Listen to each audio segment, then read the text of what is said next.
Hello guys, welcome back to our channel. Day 144 of the 2025-2026 NBA regular season, March 22, 2026. The Oklahoma City Thunder pulled away for a 132-111 win over the Washington Wizards after early scuffle. Shai Gilgeous-Alexander scored 40 points and the Oklahoma City Thunder pulled away in the fourth quarter to beat the Washington Wizards for their 11th straight win. A game during which four players were ejected followed a scuffle in the first half. Gilgeous-Alexander extended his NBA record of 63 consecutive road games with at least 20 points. Isaiah Hartenstein finished with 20 rebounds, 10 assists, and 9 points for Oklahoma City, while Chet Holmgren had 18 points and 10 rebounds. Bilal Coulibaly scored 21 points, and Bob Carrington added 19 for the Wizards, who are one game from matching a franchise-worst skid of 16 consecutive losses, which happened most recently in March 2024. The Charlotte Hornets beat the Memphis Grizzlies 124-101 for their third straight win. LaMelo Ball scored 29 points and finished 7 of 14 from three-point range to help lift the Charlotte Hornets to their third straight victory over the slumping Memphis Grizzlies. Brandon Miller had 22 points and Mosa Diabate had 14 rebounds and 11 points for the Hornets, who have won 5 of their last 6 and are 21-6 since January 22 to make a push for a play-in spot. Jerry Jackson scored 19 points, and Javon Small added 17 points and 7 rebounds for the Grizzlies, who have lost 2 in a row and 10 of their last 11 games. Luke Kennard drains a three-pointer to give the Los Angeles Lakers their ninth straight win as they beat the Orlando Magic 105-104. Kennard hits a three-pointer with 1.0 seconds remaining in the clock to give the Los Angeles Lakers their ninth straight win. Luka Doncic led the Lakers with 33 points, 5 rebounds, 8 assists, but he was just 12 of 30 from the field, including 3 of 13 from beyond the arc. Austin Reeves added 26 points, while Luke Kennard finished with 12 points. Paolo Banchero led the Orlando Magic with 16 points, 5 rebounds, 6 assists, and Jalen Suggs added 14 points. Donovan Mitchell and James Harden power the Cleveland Cavaliers past the Pelicans 111-106. Mitchell scored 27 points and Harden held scoreless in the first half, added 20 second half points to power the Cleveland Cavaliers to a 111-106 comeback victory over the New Orleans Pelicans. It was the Cavaliers' eighth victory in their last 9 games against New Orleans, which had its 7-game home winning streak snapped. Zion Williamson, who picked up 3 early fouls and was quiet offensively in the first half, scored 15 of his team-high 25 points in the third quarter. In a 2 minute and 16 seconds span of the third, Williamson scored 11 points and assisted on a three-pointer by Sadiq Bey in the left corner during a 14-2 run that gave the Pelicans a 72-61 lead. Bey finished with 19 points. The Atlanta Hawks beat the Golden State Warriors 126-110. Dyson Daniels scored season-high 28 points, and CJ McCollum had 23 as the Atlanta Hawks bounced back after having their 11-game win streak snapped with a 126-110 win over the Golden State Warriors. Zachary Resachure had 17 points for the Hawks, who were without Jalen Johnson due to left shoulder inflammation. D'Anthony Melton had 20 points to lead the Warriors, who have lost 8 of their last 9 games as they await the return of several injured players. Nate Williams added 19 points. Durant passes Jordan, then Thompson tips the winner in Rockets 123-122 victory over the Miami Heat. Kevin Durant scored 27 points to move past Michael Jordan for fifth place on the NBA's career scoring list, and Amen Thompson had a tip in at the buzzer to lift the Houston Rockets to a 123-122 win over the Miami Heat. Durant's shot for the win bounced off the rim and Thompson tipped it in to give Houston the thrilling victory. Thompson finished with 24 points, 18 rebounds, 4 assists, while Alperen Sengun contributed 19 points and 12 rebounds. Durant has 32,294 points in his career, two more than Jordan. Bam Adebayo had 32 points and tied a career high with 21 rebounds for the Heat, who dropped their 40th straight. Tyler Hero added 25.6 rebounds for assists on 10 of 22 field goals. The San Antonio Spurs sent Pacers to their 16th straight loss.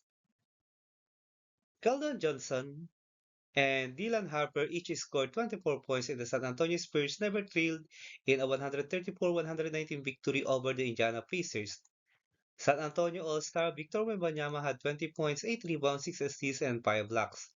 Harper was 9 for 13 from the field in his first NBA start.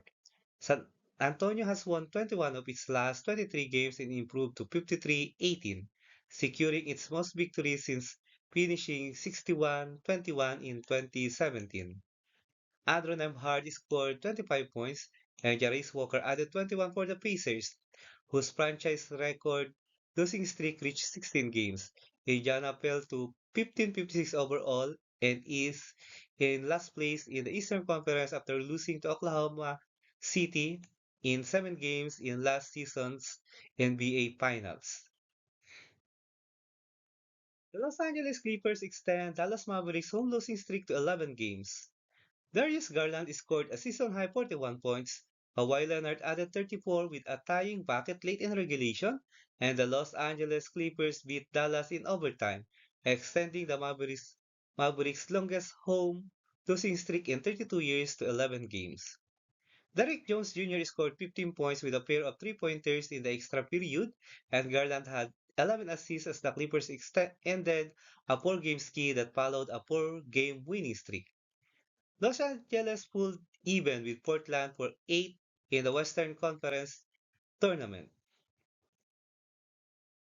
Nash Marshall scored 28 points for the Mavericks, who are on their longest skid at the 25-year-old American Airlines Center. Dallas had home losing streaks of 19 and 12 games during the 1993 and 94 season at since demolished Reunion Arena. Cooper Flag, who scored 18 points, missed a jumper in the final seconds, and Washington was just late when he switched a jumper after grabbing an offensive rebound. Edgecombe double-double helps the Philadelphia 76ers down the Utah Jazz 126-116. BJ Edgecombe had 22 points and 13 rebounds, and Quentin Grimes scored 26 points to lead the Philadelphia 76ers to a 126-116 victory over the Utah Jazz. Trendon Watford had 20 points and 9 rebounds for the 76ers, who won for the fourth time in 5 games. Ace Bailey led Utah with 25.7 rebounds and a season-high 5 blocks. Kennedy Chandler added 19 points in his debut after signing a 10-day contract with the Jazz earlier Saturday. Ryan Rollins scores 26 points for the Bucks in a 108-105 win, sending Suns to fifth straight loss. Ryan Rollins had 26 points and 10 rebounds. Kyle Kuzma scored 20 before leaving with an injury, and the short-handed Milwaukee Bucks beat the Phoenix Suns. The Bucks won for just the third time in 12 games. Kuzma left in the third quarter because of tightness in his right Achilles tendon. Jalen Green led the Suns with 24 points, while Colin Gillespie had 18. Let's proceed to the NBA regular season games scheduled on March 22, 2026. Danny Avdija and the Portland Trail Blazers will try to extend their three-game winning streak as they face the top Denver Nuggets team led by Nikola Jokic in Ball Arena at 5 a.m. Philippine time or 5 p.m. Eastern time. Nick Claxton and the Brooklyn Nets will go up against DeMar DeRozan and the Sacramento Kings in Golden One Center at 6 a.m. Philippine time or 6 p.m. Eastern time. Jalen Brunson and the New York Knicks will try to add up to their five-game winning streak and solidify their position as they play Alex Sarr in the Washington Wizards in Madison Square Garden at 7:30 a.m. Philippine time or 7:30 p.m. Eastern time. The streaking Boston Celtics, led by Jaylen Brown, will face the visiting Minnesota Timberwolves, led by Julius Randle, in TD Garden at 8 a.m. Philippine time or 8 p.m. Eastern time. The Skinny Phoenix Suns, led by Devin Booker, will try to end their five-game skid as they face Scottie Barnes and the Toronto Raptors in Mortgage Matchup Center at 9 a.m. Philippine time or 9 p.m. Eastern time. And now the NBA current team standings as of March 22, 2026. Let's start with the Eastern Conference team standings for the 144. 15 Indiana Pacers, 15 and 56 record with 16-game losing skid. Washington Wizards, 16 and 54 record with 15-game losing skid. 13 Brooklyn Nets, 17 and 53 record with 6-game losing skid. 12 Chicago Bulls, 28 and 42 record with 2-game losing skid. 11 Milwaukee Bucks, 29 and 41 record. Indiana Pacers, Washington Wizards, and Brooklyn Nets are already eliminated in playoff contention. Number 10 is the Charlotte Hornets, 37-34 record with 3-game winning streak. Number 9 is the Miami Heat, 38 and 33 record with 4-game losing skid. Number 8 is the Orlando Magic, 38 and 32 record with 4-game losing skid. Number 7 is the Philadelphia 76ers, 39 and 32 record with 2-game winning streak. Number 6 is the Atlanta Hawks, 39 and 32 record. Number 5 is the Toronto Raptors, 39 and 30 record. Number 4 is the Cleveland Cavaliers, 44 and 27 record with 3-game winning streak. Number 3 is the New York Knicks, 46 and 25 record with 5-game winning streak. Number 2 is the Boston Celtics, 47 and 23 record with 4-game winning streak. And the best team in the Eastern Conference is Detroit Pistons with 51 wins and 19 losses and has 3-game winning streak. Detroit already clinched a playoff berth. Let's proceed to the Western Conference team standings for the 144. 15 Sacramento Kings, 18 and 53 record with 2-game losing skid. 14 Utah Jazz, 21 and 50 record. 13 Dallas Mavericks, 23 and 48 record with 3-game losing skid. 12 Memphis Grizzlies, 24 and 46 record with 2-game losing skid. 11 New Orleans Pelicans, 25 and 47 record. Sacramento Kings and Utah Jazz are already eliminated in playoff contention. Number 10 is the Golden State Warriors, 33 and 38 record with 3-game losing skid. Number 9 is the Portland Trail Blazers, 35 and 36 record with 3-game winning streak.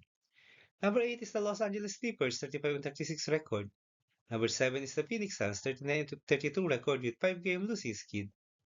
Number 6 is the Minnesota Timberwolves, 43 and 28 record. Number 5 is the Denver Nuggets, 43 and 28 record. Number 4 is the Houston Rockets, 43 and 27 record with 2-game winning streak. Number 3 is the Los Angeles Lakers, 46 and 25 record with 9-game winning streak. Number 2 is the San Antonio Spurs, 53 and 18 record with 5-game winning streak. And the best team in the Western Conference is the Oklahoma City Thunder, 56 wins with 15 losses, and has 11-game winning streak.